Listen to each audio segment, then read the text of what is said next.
Hi అండి, welcome to my channel. ఈరోజు నేను సింపుల్ రెసిపీ చూపించబోతున్నాను. ఏమి కూరగాయలు లేనప్పుడు, ఈవెన్ ఉల్లిగడ్డలు కూడా లేనప్పుడు 2 ఎగ్స్తో ఇలా సింపుల్గా చేసుకోవచ్చు.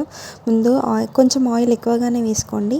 జీలకర్ర, ఆవాలు, కళ్యామాకు ఇవన్నీ వేసి కొంచెం ఫ్రై అయ్యాక ఎగ్స్ కొట్టుకోవాలి. 2 ఎగ్స్ కొట్టుకొని కొంచెం మీడియం ఫ్లేమ్ మీద పెట్టేసి కొంచెం ఫ్రై అవ్వనివ్వండి. ఇలా ఫ్రై అయిన తర్వాత మంచిగా కలబెట్టండి. కొంచెం కొంచెం కొంచెం పీసెస్ లాగా వచ్చేలాగా మెల్లిగా కలబెట్టండి.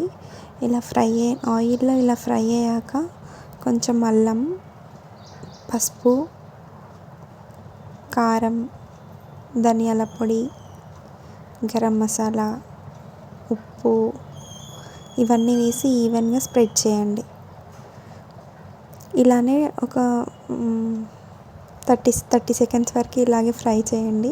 కొంచెం ఆయిల్ ఎక్కువ వేస్తే మనకి గ్రేవీ లాగా అన్నంకి సరిపోతుంది. ఆయిల్, కారం ఎక్కువగా వేయండి. Thank you for watching.